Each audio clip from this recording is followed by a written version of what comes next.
there you have it, all you transistor radio bugs. How'd that one grab you? That...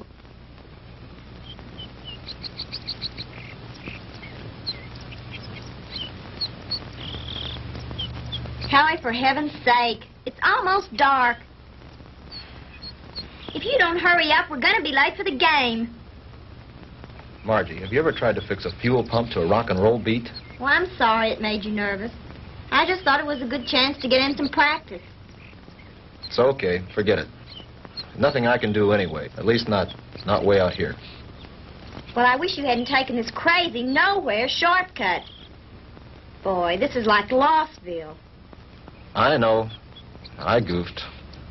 And I've got to get some help if we're going to get there in time for the kickoff. Hey, didn't we pass a farmhouse about a mile or two back down the road? Yeah, that's right. Back around the curve.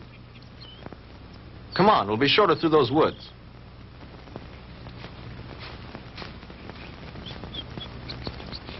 Oh, Howie, look. I don't think we ought to go on that property. Look, you want to get to the game, don't you? Of course I do. Come on.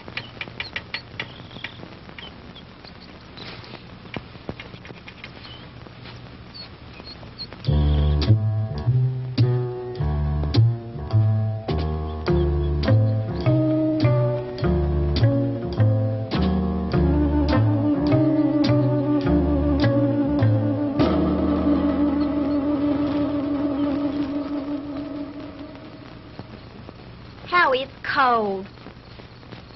It's so dark, we should have brought the flashlight. It isn't working. Batteries are down and I forgot to replace them.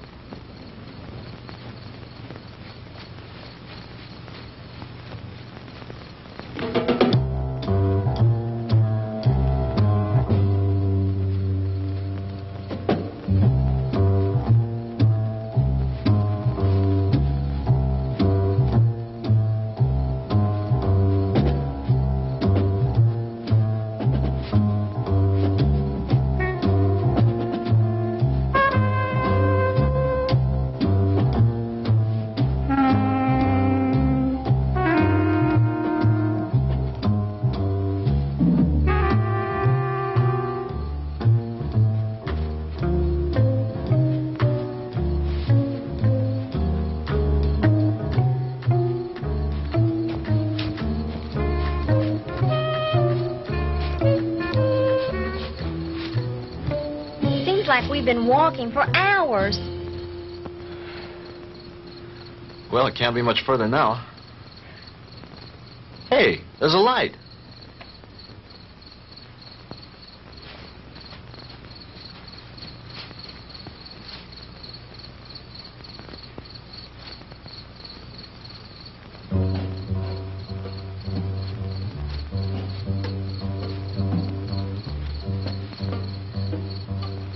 Huh. That's strange. Campfire way out here in the middle of the woods and nobody around. Kind of creepy, isn't it? Yeah. Hold it right there, both of them. Hey, Dad, what are you made up for? I mean, what's the bit? Hey, now, don't point that thing at us. It could go off. Come on now, who are you guys? What kind of a joke is this? I mean, out here in the middle of... Joke, boy? You think this is a joke? Howie, I'm frightened. Look at him. It's got to be some kind of a gag. This can't be for real. Howie, what's it all about? I don't know. Honey, do as I tell you.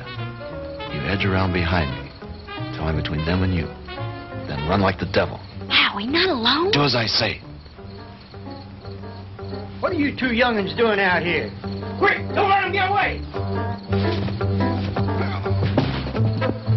Run, Margie! Head for the car! Stop, boy! I'll shoot!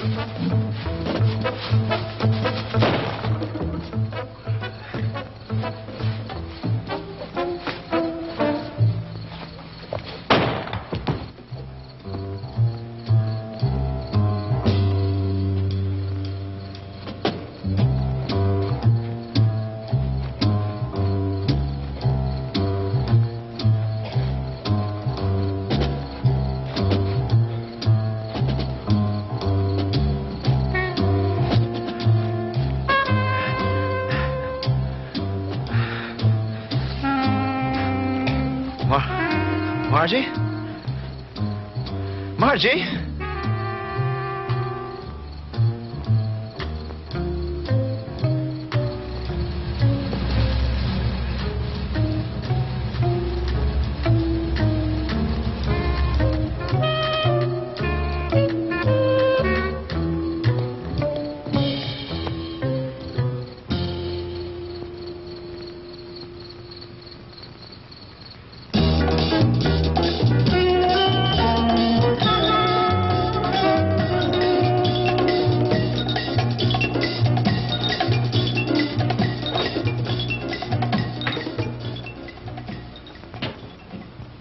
Oh, hello, Jim. What do you need? I need my ever-loving paycheck. What's the rush? Payday's tomorrow. I know, but Reed said you'd have it for me tonight. Oh, did he now? Yeah, that way I get a couple hours head start on my first vacation in 3 years. Relax. The girl's on her way up from accounting with it now. Where you going on this vacation? Someplace that can't be reached by telephone, telegraph, teletype, or carrier pigeon. You don't think we'd interrupt your vacation now, do you? Why not? You guys did it for the last 2 years. Jim, nice story you turned in. Well written. Had a lot of fun. When he talks like that, he wants something. As a matter of fact, there's one little favor I'd like to ask you to do before you leave. Uh-oh. Here it comes. As a matter of fact, here it is. The accounting department is certainly coming up with much more interesting figures lately. See you guys. Oh, come on, Jim. Well, this will just take a few minutes. Not much out of your way. All you have to do is get a few details and phone them in from there.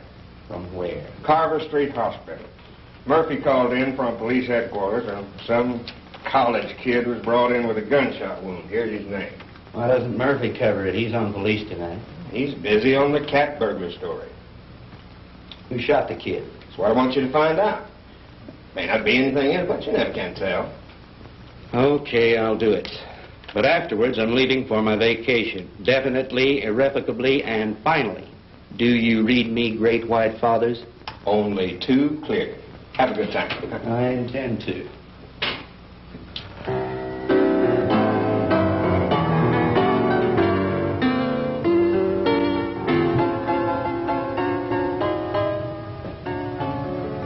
Hello, blonde girl.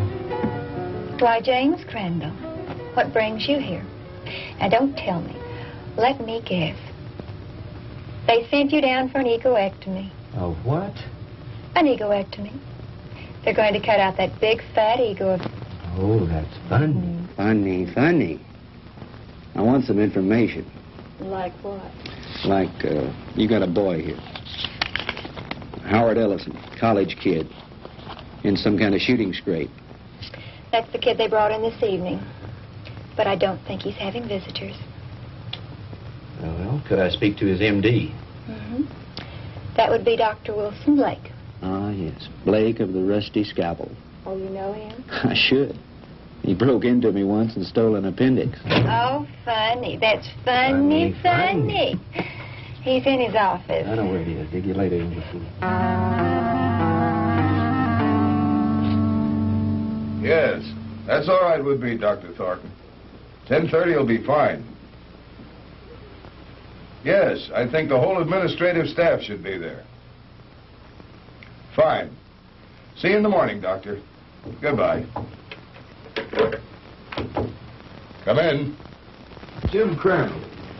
Hello, Will. How are you? Hey, number one, how about yourself? No complaints? Can you spare a few minutes? Sure I can. Are you on duty? No, not really. I'm officially on vacation.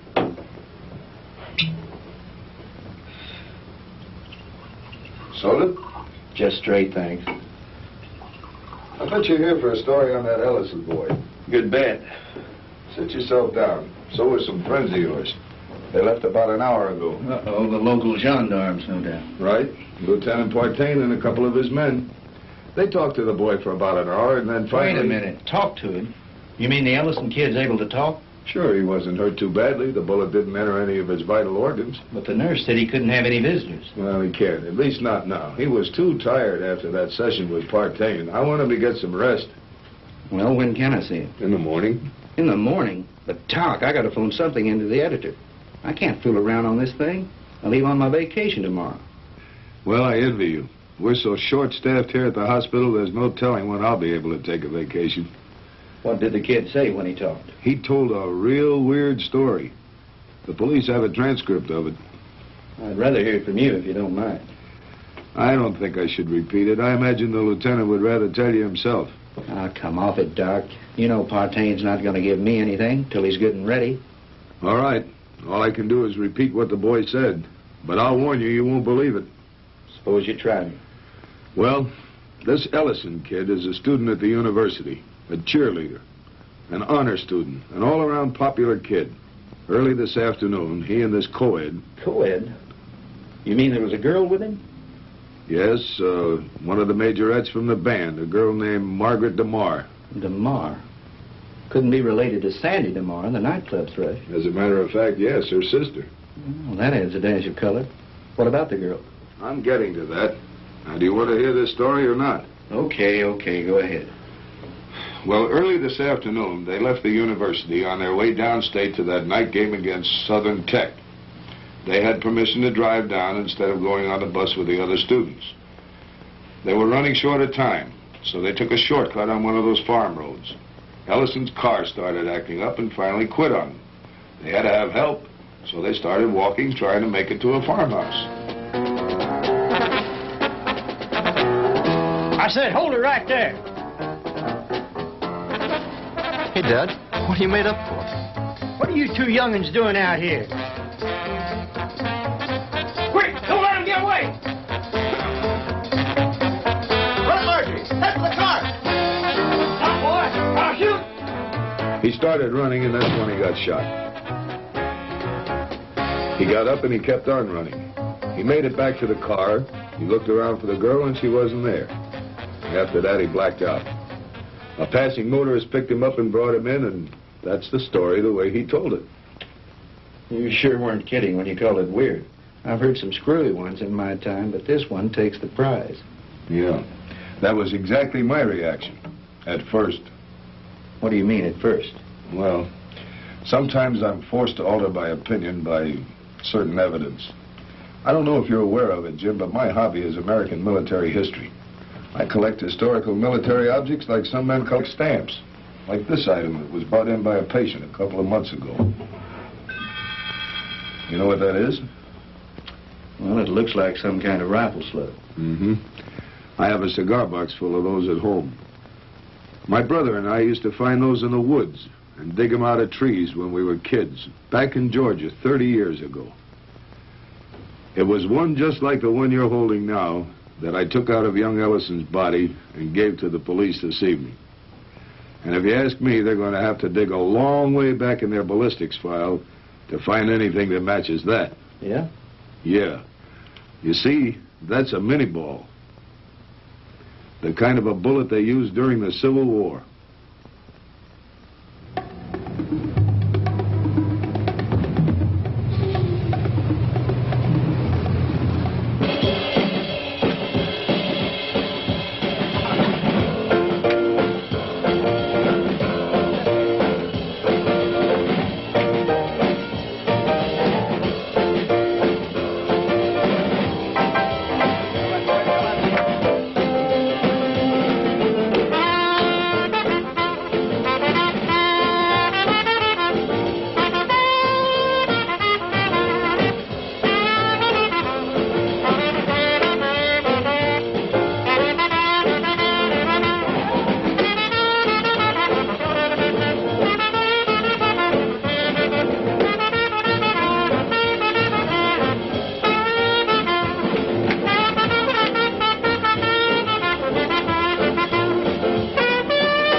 Now, ladies and gentlemen, it is my privilege to present our heavenly little headliner and collector of 2 gold records, the girl with the orchid voice, Miss Sandra DeMar.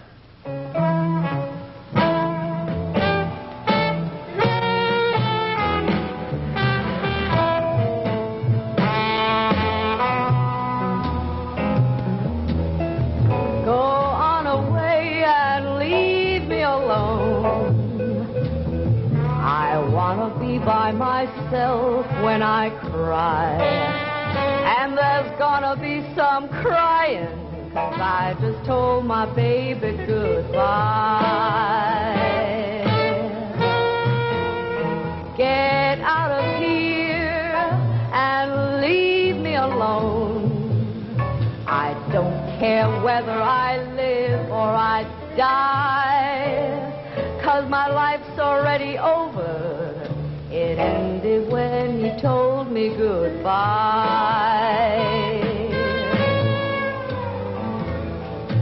Why is it everything happens to me and my dreams all explode in my face? He was my own for a while, but he's gone, and I know no one can ever take his place. So go away and leave me alone. I've got a right to my own private cry. Coming down with the sorrows, 'cause I just told my baby goodbye.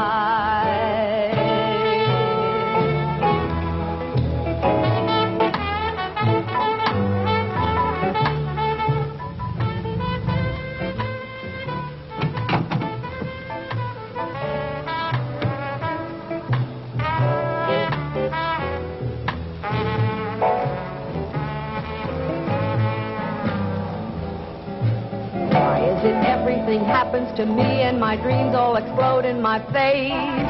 He was my own for a while, but he's gone, and I know no one. Evening, Ramon. Is this visit official? Oh, there's nothing to worry about. We'd like to talk to Miss DeMar when she's through singing. Would you give her something while you're waiting?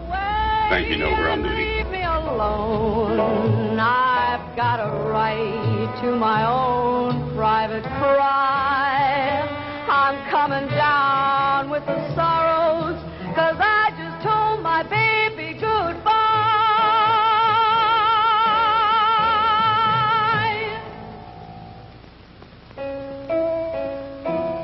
'Cause I just told my baby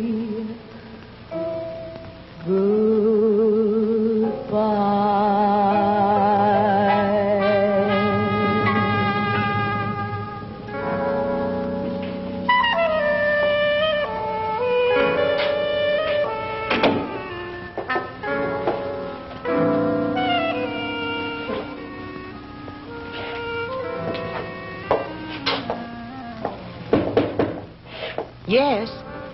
Sandy, are you decent? Yes. 2 gentlemen from the police department want to talk to you. Police? Yes, Mr. Marr.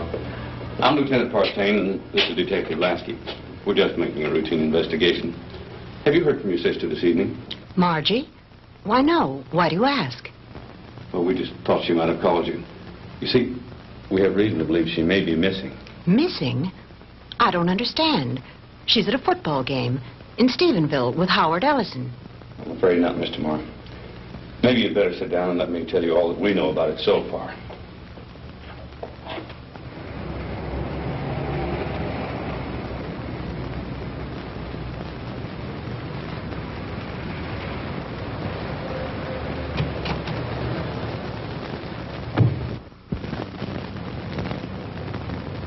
Well, Lieutenant Partain, is it a raid or a payoff? Lasky, we got the Walter Winchell of the Boondocks again. You been talking to the DeMar girl? So you know about it already? Yeah, but not enough. Can you fill me in? At this point, you probably know just about as much about it as we do. Why don't you stop by the office in the morning when we have more time to work on it? Oh, come on, Fred. Can't you give me something tonight? I start my vacation tomorrow. Good fishing.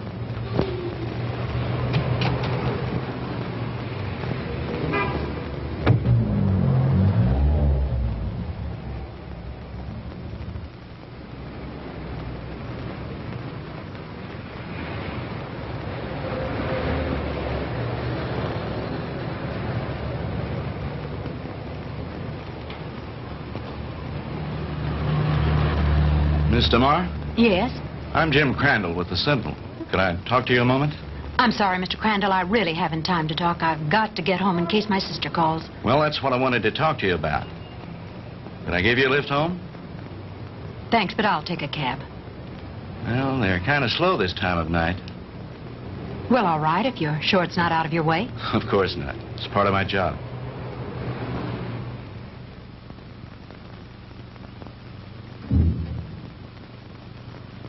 What's the matter? Mr. Crandall, I'm too upset to go home. You know my sister's missing. Yes, Do you know where it happened? just about. Would you drive me there? It's nearly 1 o'clock in the morning. Besides, what if she calls you? If she were going to call me, I'm sure she would have done so by now.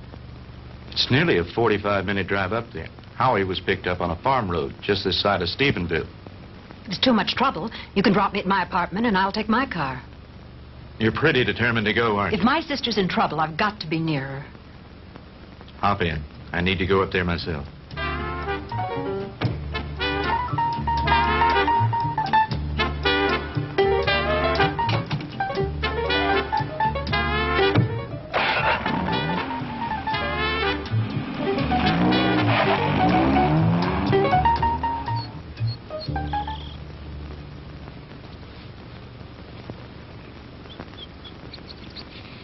Lieutenant, we checked that house from top to bottom. Nothing there. Okay, Lasky. As soon as the boys are through, have them go in and get some rest. We've done everything we can do here.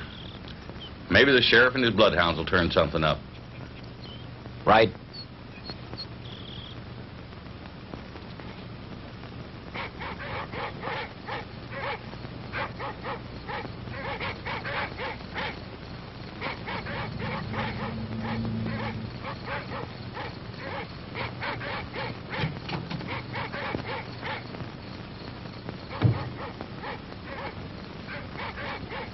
Lieutenant Partain around. He's up in the woods someplace. Evening, ma'am. Has there been any news of my sister? You're Sandra DeMar? Here comes Partain now.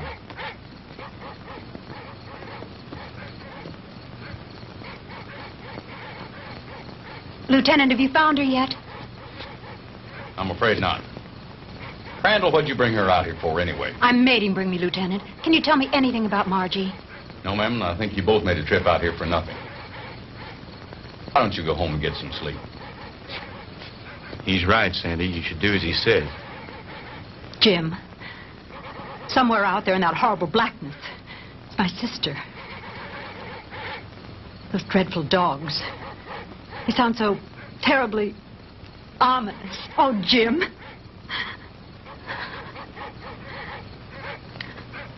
Come on. We'd better get back.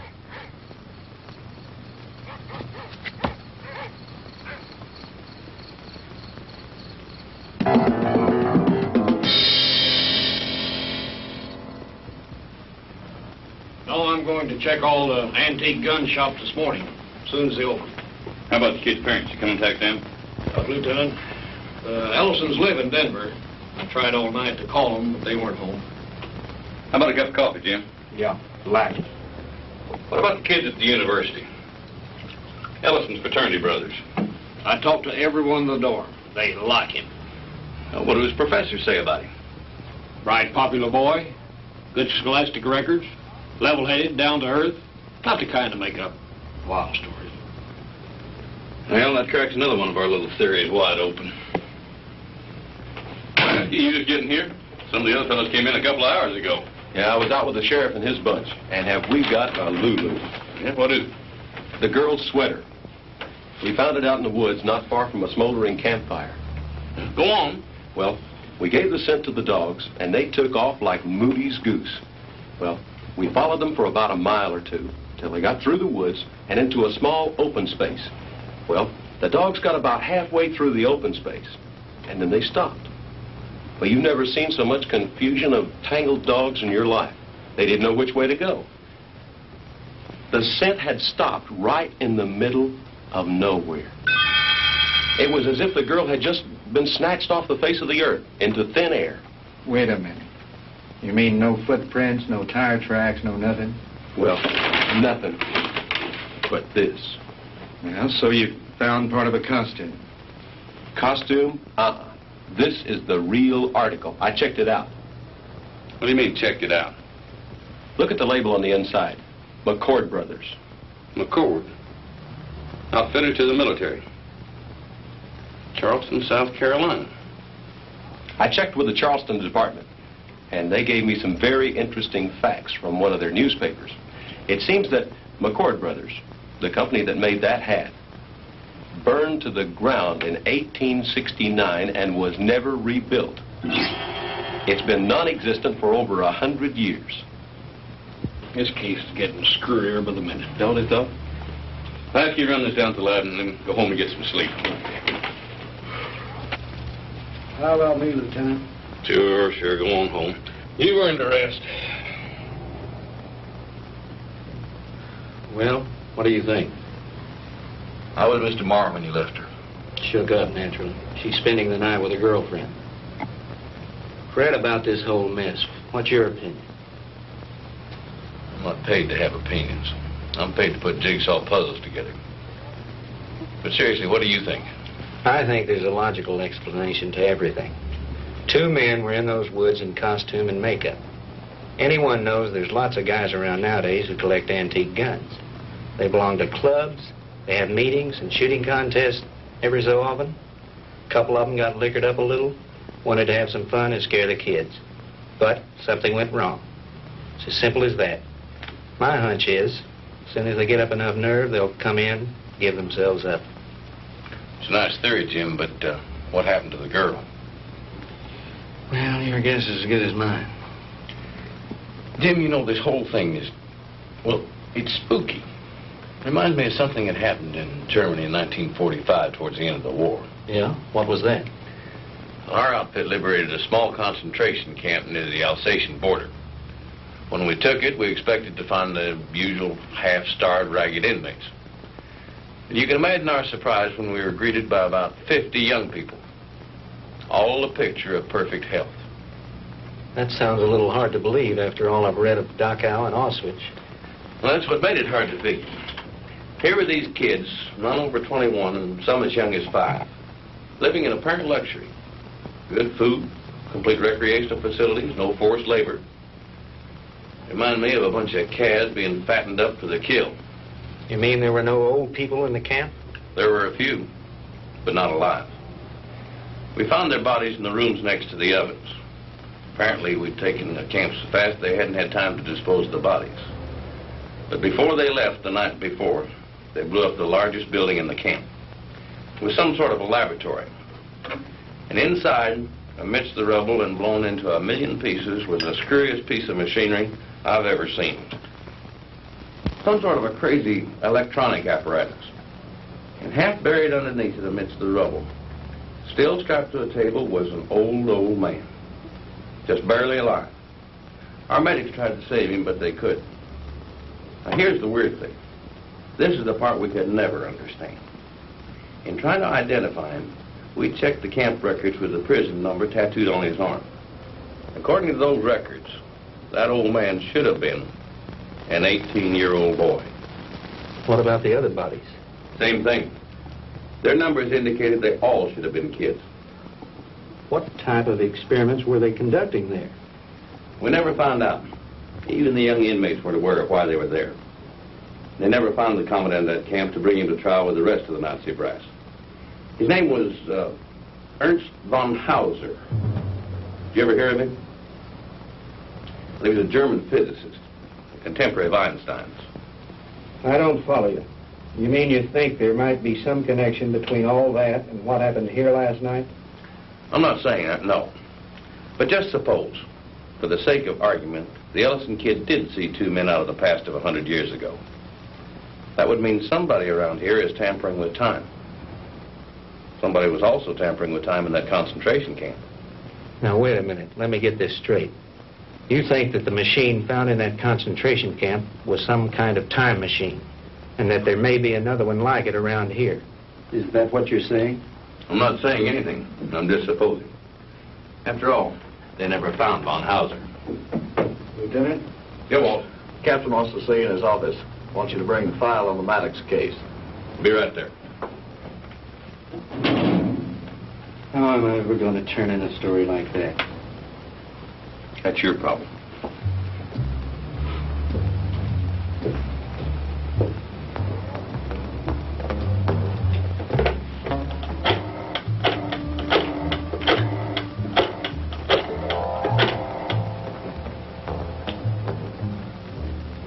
Hello? Give me the city desk. Hello, Reed? Crandall again. Would you tell Shaw I'd like to postpone my vacation and stick with the Ellison story? Yeah, that's right. You know that Pulitzer Prize you're always kidding me about? Well, if this thing turns out to be what it looks like, I just might win it. No, nothing new at the moment. I'll keep you posted. Yeah, I've got a little research to do in the library. Then I'm going to the hospital to interview the kid. Right. Talk to you later.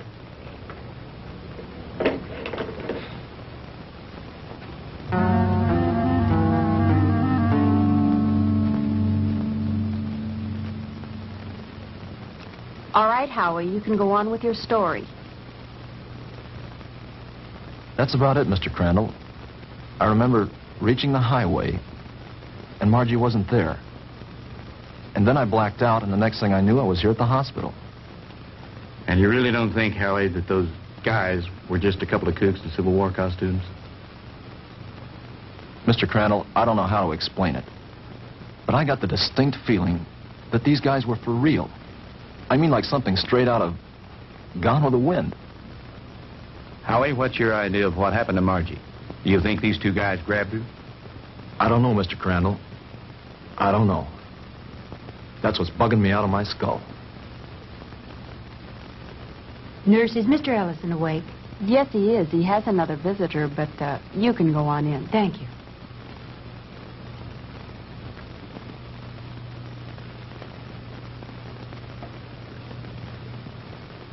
Sandy. Hello, Howie. How are you? Hello, Jim. Good morning. Have you heard anything from Margie? Not yet. I brought you some flowers. Thank you, Sandy. I'm sorry about all this. I mean... It's all right, Howie. Now, don't you worry. Whatever happens, I know it wasn't your fault. Jim, have the police found out anything yet? No new developments. I'm going up there in a little while and have a look around myself. I want to see the place in the daylight. Would you mind if I went with you? Of course not. I'd enjoy your company. Howie, would you forgive us if we ran off right away? Sure. I understand. I'll drop back in later. Bring me some magazines. Yeah. True Confessions and Ladies' Home Journal. Gee, thanks, Mr. Crandall. Those are two I never miss. See you later, Howie.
Looks like the typical haunted house, doesn't it, Jim? Yeah. The meadow where they found the cap and where Margie's trail ended is supposed to be nearby. Do you think this old place has anything to do with her disappearance, Jim? I don't think so. They searched it and didn't find anything.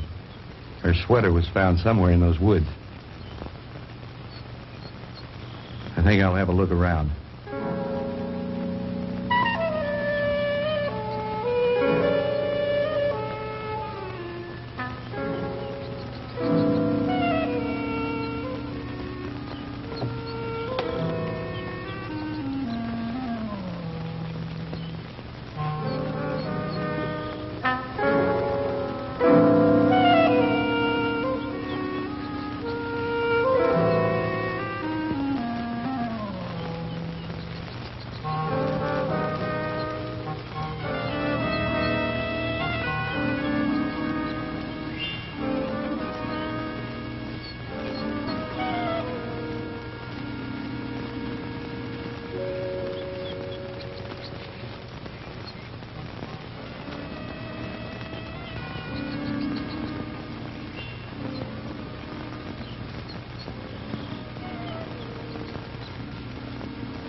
Get out of here.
What happened?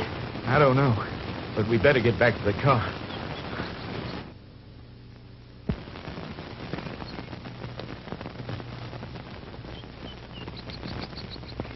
Jim! Oh, the car! It's gone!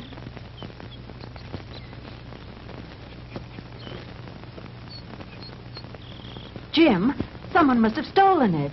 I would have heard the motor start up. Besides, I have the key in my pocket. Well, this must be the wrong place. This isn't where we left it. This is where we left it, all right. But it looks different here. There are more trees than there were before. And that fence, that wasn't here when we came down the road. And the barbed wire fence is gone. Jim, we're lost.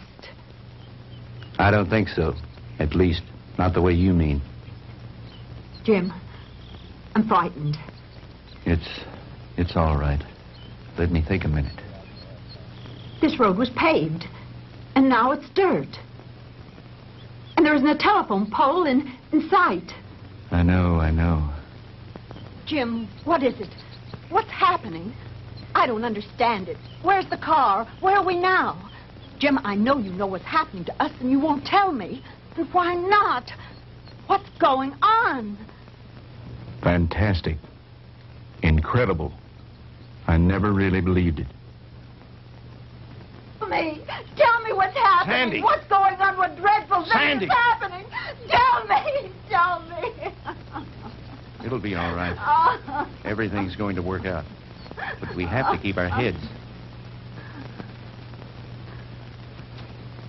I believe our best bet is to follow this road and see where it leads. Come on.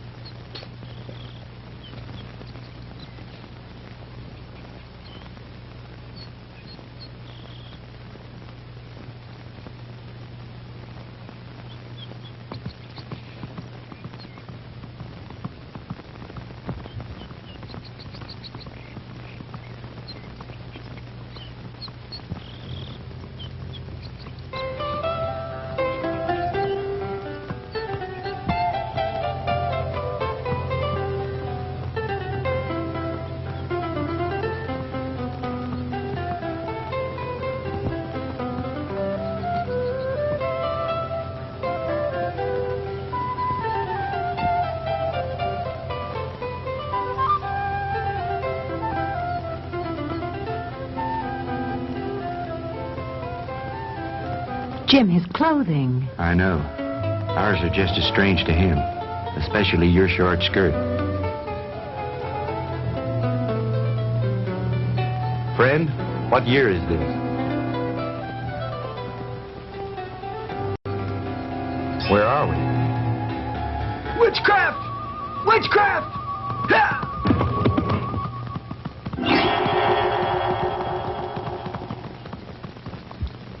Jim. Honey, I don't know how to explain it, but somehow we've been set back in time. But Jim, that's impossible. Impossible. I know it's supposed to be impossible, but it seems to have happened. Well, let's not try to figure it out now. We've got to get somewhere to find some help. Some way.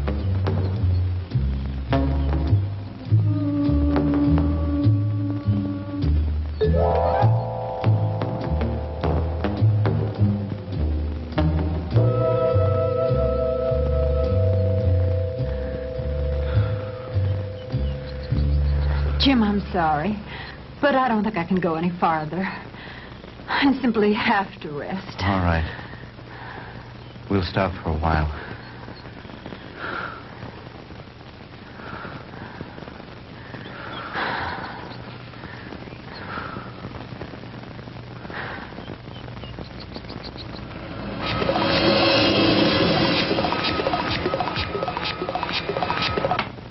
Welcome, my friends, to my little workshop. Do not be alarmed or cause unnecessary commotion. You are in no danger. At least, not for the moment. Won't you please step out?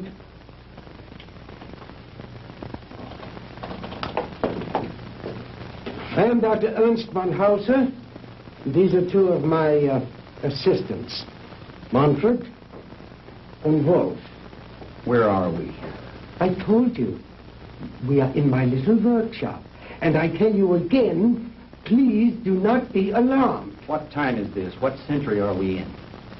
Does it matter, my friend? There really is no such thing as time, except as a relative measuring device in your own mind. We're not interested in double talk. What happened to Margaret DeMar? What have you done with it? Please, Mr. Crandall, you will please remain calm. What have you done with my sister? Your sister is entirely safe, Mr. Marr, and I assure you I did not bring her here intentionally. She certainly didn't come here of her own free will. I didn't say that. I brought her here to keep her from harm. Then where is she? Let me see her. But of course. To the armor! Come and see here. Schnell! To the armor. Bringen Sie Fräulein DeMar zu ihrer Schwester. Well,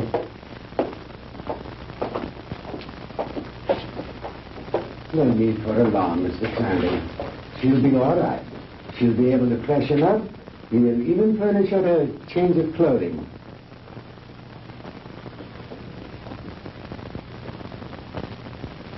I notice you were intrigued by my servant girl, Didiana. And there you might be. Just a few thousand years ago, She was serving in the court of Tutankhamun, one of the great pharaohs of Egypt. And now she is serving me. Quite an experience, is it not? This is like a fantastic nightmare. I don't understand any of it. How did you get Margie here? I was conducting an experiment with a pair of gentlemen from the past. When the girl and her boyfriend wandered into the machine's field of materialization and encountered them. They shot the boy. They might have killed the girl had I not teleported her here very quickly. And the 2 red soldiers? I sent them back to Shiloh, Mr. Crandall. But it doesn't matter. They probably died there anyway. Fantastic. Utterly fantastic. Tell me, Doctor, why did you send Sandy and me back to 1789? I admit I took advantage of you to conduct a little experiment. Oh, yeah, it was a little dangerous, but you see, no harm has come to you. Super spectronic relativity? I believe that's what you once called it. Oh, then you are familiar with my work. To some degree, yes. I read up on you this morning in the library after talking with the police. Oh. And what did you learn about me? Quite a bit. I know of your early career and some of the brilliant discoveries you made in the field of physics, and that you were expelled from the International Congress of Physicists because of your theories. Oh, that was a humiliation which will soon be avenged, Mr. Crandall. But go on. What else did you learn of me? Well, I know that you were a friend and sponsor of Adolf Hitler, that you helped elevate him to power in the 30s, and became the organizer and administrator of his Department of Scientific Warfare. That's another thing that puzzles me here, Doctor. Why a man of your brilliance should identify himself with a fanatical madman like Hitler. How dare you refer to Adolf Hitler as a madman? He was a great genius, ahead of his time. The world, in its ignorance, was not ready to accept him. The world did not accept him because he was a lunatic, bent on enslaving it. Do you call a man who is responsible for the mass murder of millions a great man, a genius? Anyone with enough intelligence to examine history knows there are times when lives must be sacrificed for the benefit of future generations. And he was willing to do this in order to lead his people into darkness, into oblivion. That's where he was leading them. And like all other power-crazed dictators before him, he failed. Thank God there were people in the world with enough courage to resist and to conquer him. What do you know in your stupid, petty little mind?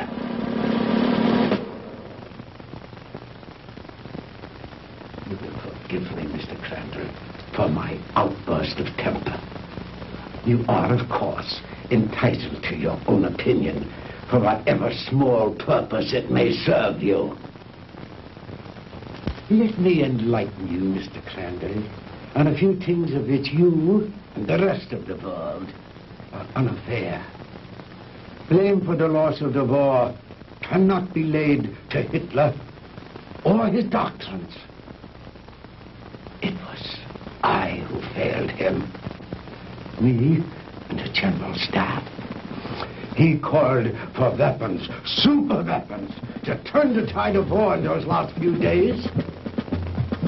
Because of my inability to deliver those machines soon enough, we were defeated.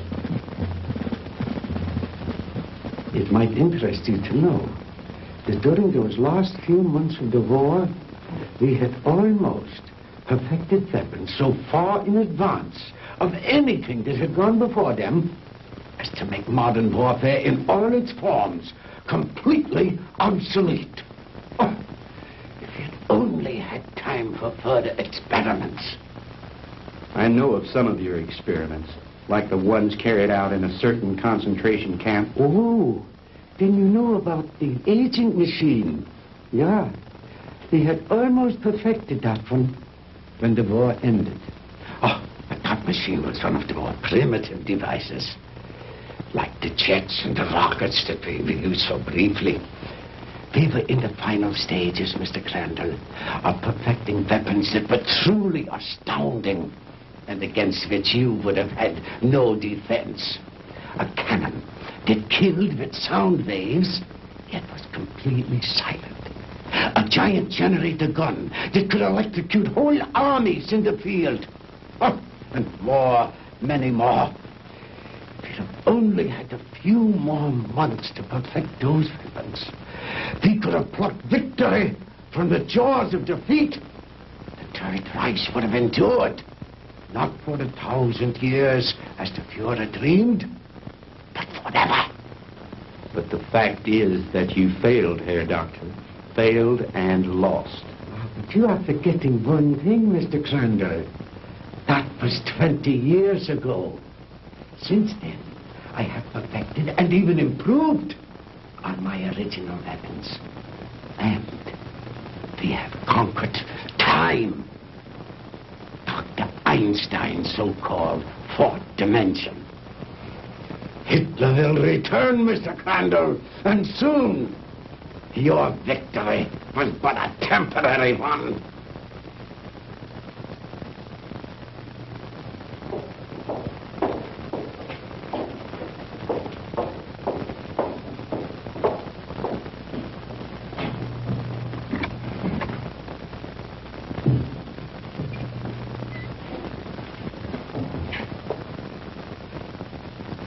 Margie, baby. Sandy! Honey, are you all right? Did they hurt you? Oh, Sandy, I didn't think I'd ever see you again. Oh, I'm all right.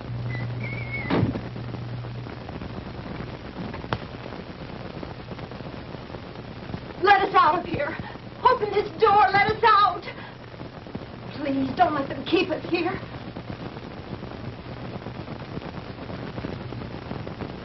I have my own underground atomic power supply. Here are the master controls, and here are the selectors. With this dial, I can control the century I wish to deal with. These other dials, of course, are for the selection of the year, the month, the day, even the hours and minutes, and even seconds. These are the acceleration switches with which I can control the velocity or speed of the passage of certain relative segments of time, just as you would increase or decrease the speed of an automobile. Is that too difficult for you to grasp, Mr. Crandall? Frankly, I'm beginning to doubt my sanity. Well, you needn't. After all, there are very few people in the world who can understand even Dr. Einstein's theory of relativity. And my theories go far beyond his. But you are an intelligent man, Mr. Crandall. Perhaps I can explain it a bit more simply.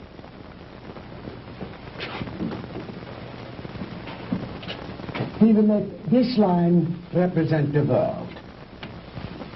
With a line here to represent the equator, and a mark here and a mark here for the north and south poles. If an aircraft starts here, this side of the equator, and starts going up and up and up, it is going north, toward the North Pole. But the instant it passes over the pole, it is no longer going north. It is going south. And yet, it has not turned or changed its direction in any way. Now, that is the simplest way I know of to make you understand how my theory of superspectronic relativity was first developed. It has long been established that time and space do not exist except in relation to each other. Therefore, they are inseparable, indivisible, a space-time continuum.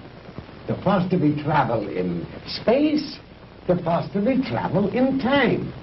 Now, let me use this short vertical line to represent an instant of time, and this horizontal arrow to represent velocity or speed. Now then, scientists have long held that light is the top limiting velocity in the universe. In other words, there is nothing in the world faster than light.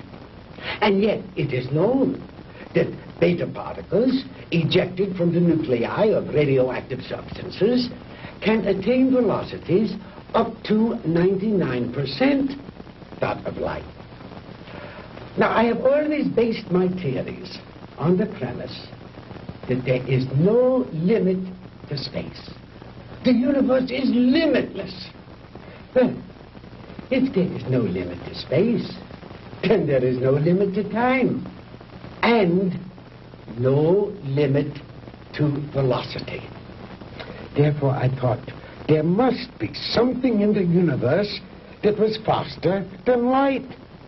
Oh, the years of frustration and failure before I finally had to submit to the one irrevocable fact: there is nothing in the universe faster than light. But I discovered a new ray in the spectrum with a wavelength infinitely shorter even than that of the cosmic ray. This ray I called the minus ray. I'm afraid you lost me, Doctor. Well, in other words, while I discovered that the velocity of light is indeed the top velocity in the universe, that velocity need not remain constant. I discovered that through minus rays, velocity could actually be accelerated. Let me illustrate in this way. This line represents an instant in time. An instant, that is, in relation to our immediate vicinity in space.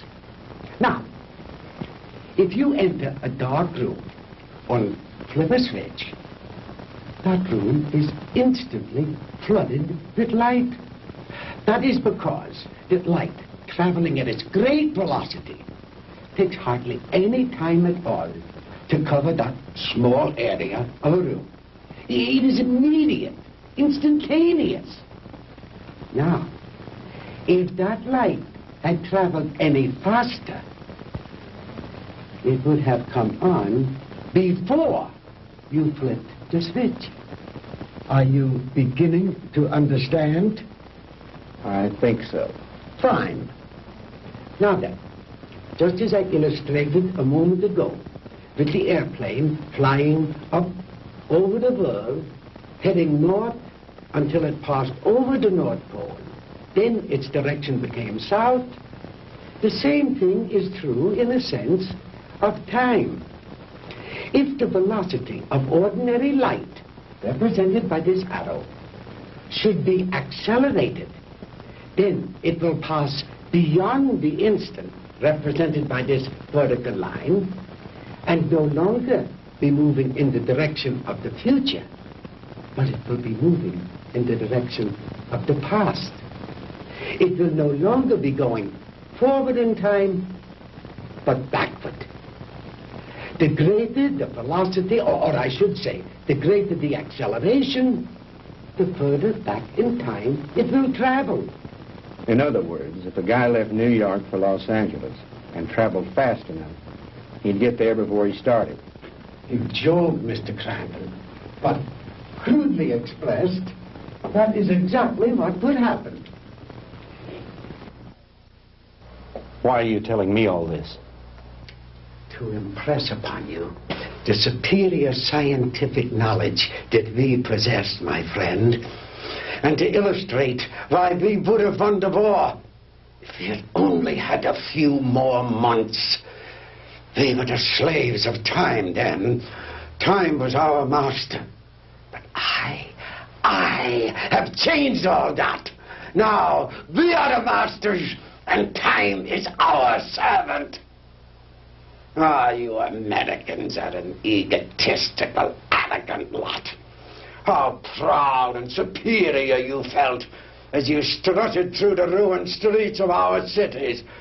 The proud conquerors claiming the spoils of war. is only temporary, my Yankee friend. Soon Hitler will return. We will rewrite history. And the Third Reich will endure. Not for 1,000 years or 100,000 years, but forever. Immortality. The age-old dream of man is ours. The rest of the world will fall at our feet, and ye shall rule for all eternity. Oh, good. Did you make the young ladies comfortable? Jawohl, Herr Doctor. And Manfred, did you see that Mr. Marr had a change of clothes? Jawohl. Good. The lecture is over, Mr. Crandall, and you look tired. If you will follow Manfred and Wolf, they will show you to your quarters. We weren't planning on staying. We want out of here now. I'm afraid that is impossible, Mr. Crandall. I must insist that you accept my hospitality. Now, wait a minute. Get your hands off me. Wait, Hornhauser, you can't get away with this.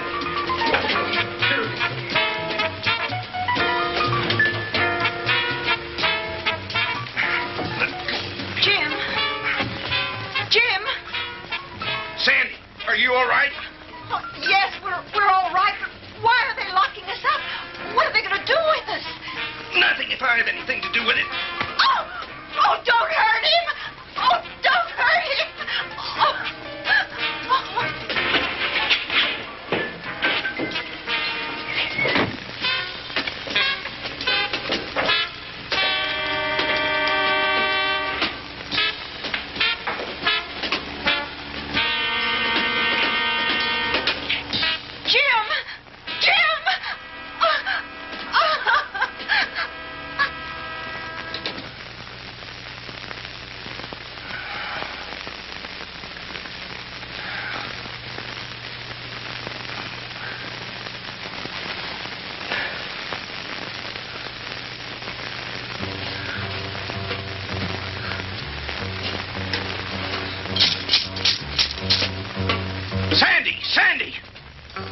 Sandy, answer me.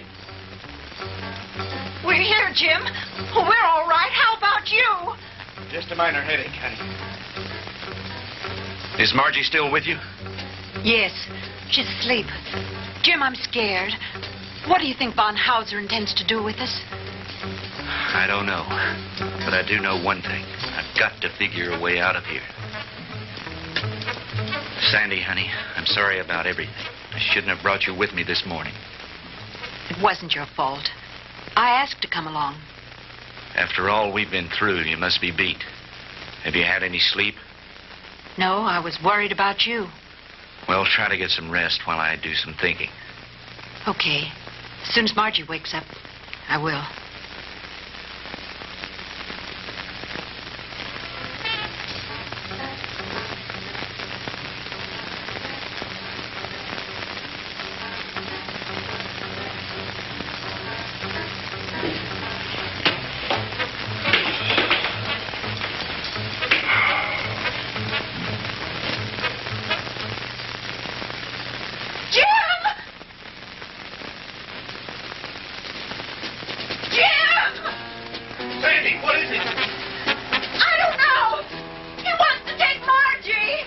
Kommen Sie her, Fräulein. No, Sandy, don't let him take me. Kommen Sie her. No, Sandy. No, leave her alone. Take your hands off her. Don't let him take me, Sandy. Don't let him take me. Turn her loose. Sandy, who is it? What's going on? No. What's going on in there? What's happening?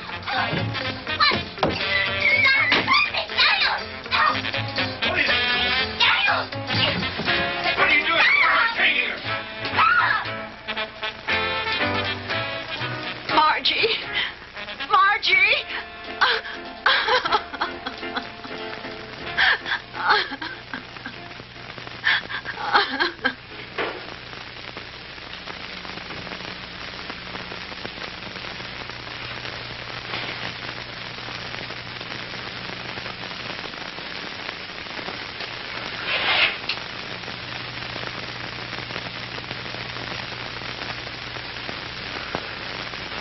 So you see, my dear, there was no reason for all that hysteria. You've really nothing to fear. While I have never before tried sending anyone into the future, there is no reason to believe that the experiment will not be successful. And if something should go wrong, it will happen so quickly, you'll never feel a thing.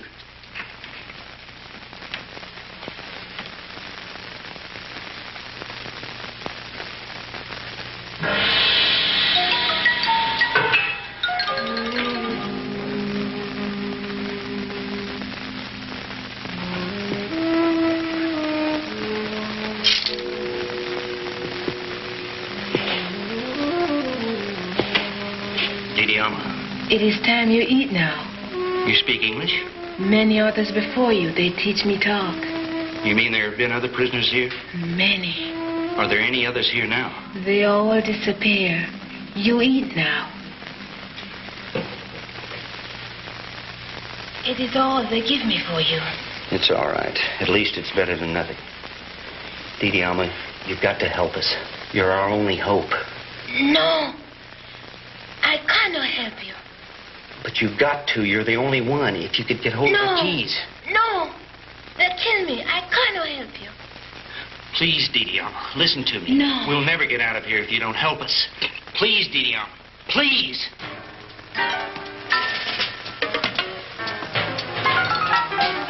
I bring you food. You eat. Thank you. Sandy, see if you can persuade her to help us. It may be our only hope. Someone come. I must go now. Was it los house?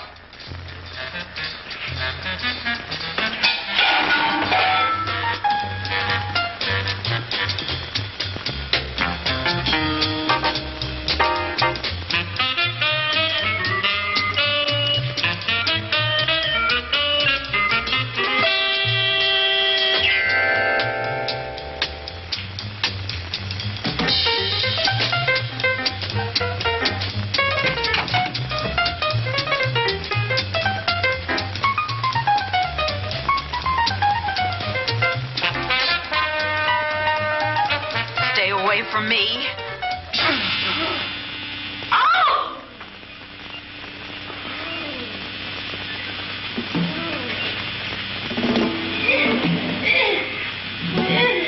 Sandy! Sandy!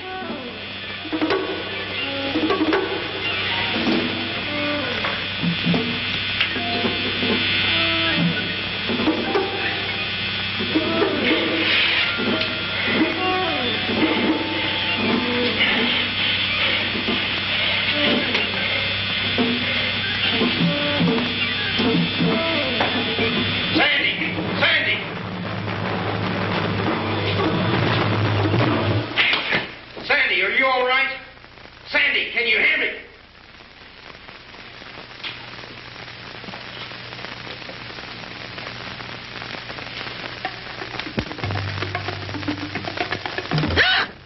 Sandy, honey.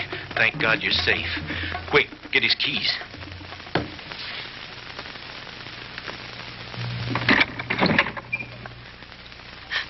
Oh, Jim, it was awful. He strangled her. It's all right, honey. Try to get hold of yourself. We've got to get out of here. I'll be fine.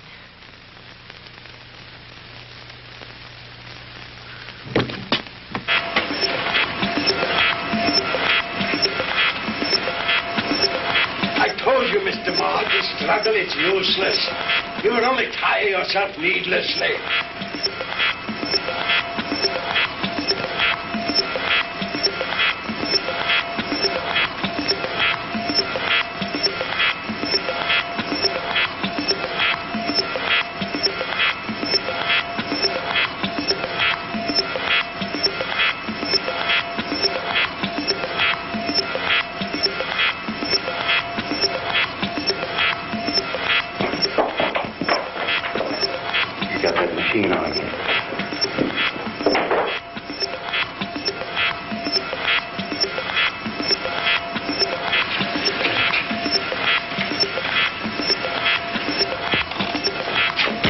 Switch it off, Doctor.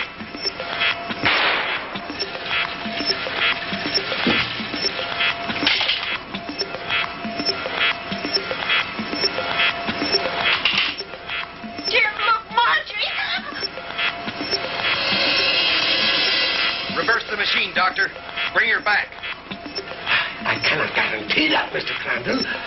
I have never experimented with the future before. You insane, sadistic. If you don't bring that girl back, I'll empty this gun into that warped brain of yours.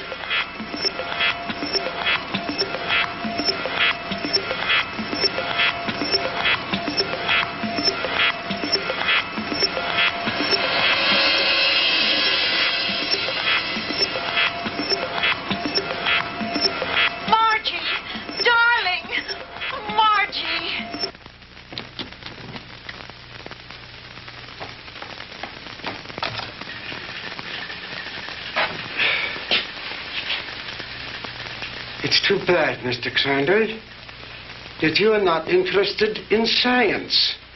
But you Americans are so impractical anyway. Jim, look out!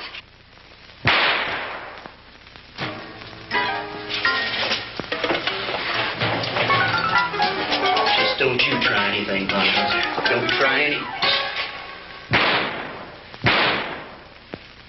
That should cut down on your time travel, my good doctor.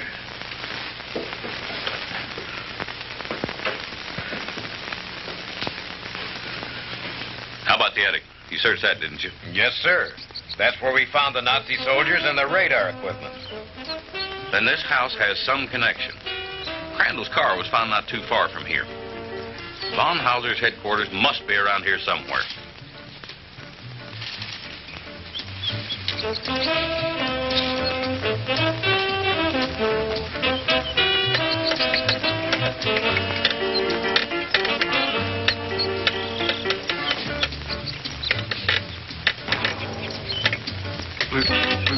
Lieutenant?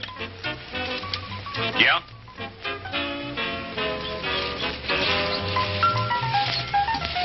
What is it, Finley?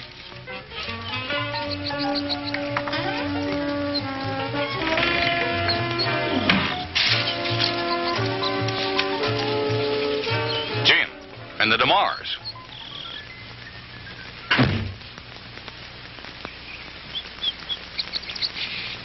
Where in the devil did you three come from? Von Hauser's country place, Fred. We spent a very interesting night there. Where is Von Hauser? Down there in his laboratory.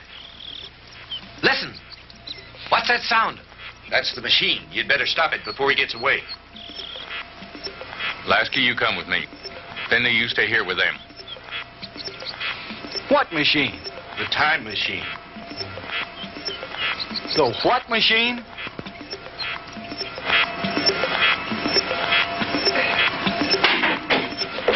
All right, Professor, hold it right there. Get away from that machine.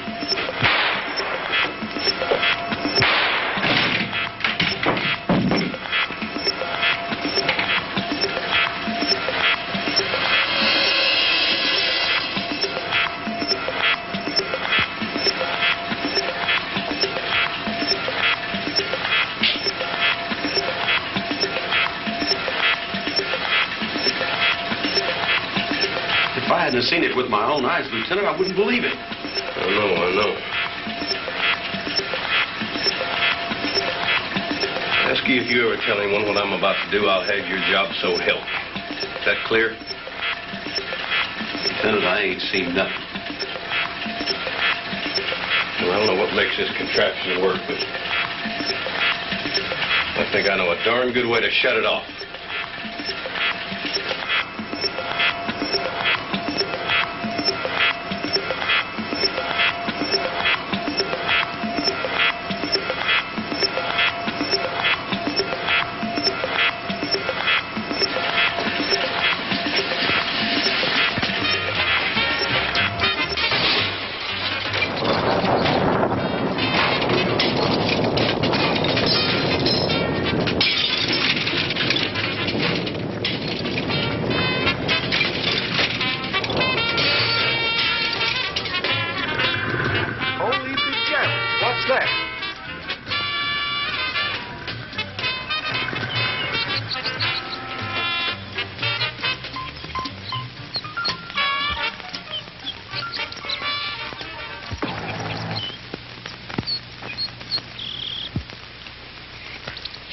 What happened down there, Fred?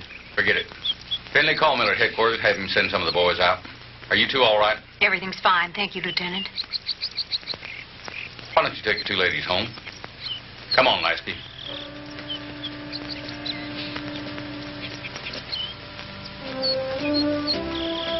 The machine? Mangled beyond repair or recognition. Too bad the big brass didn't get a chance to look it over, isn't it? But why, Fred? You had no right. No right, huh? Listen, the way I figure is like this. Sooner or later, some other joker is going to invent a machine just like it. Maybe by then the world will be ready for it. God only knows we aren't now. Hydrogen bombs are enough for people to worry about. Yesterday should be left alone. Because today, the world has enough problems. Just trying to make sure we'll have it tomorrow.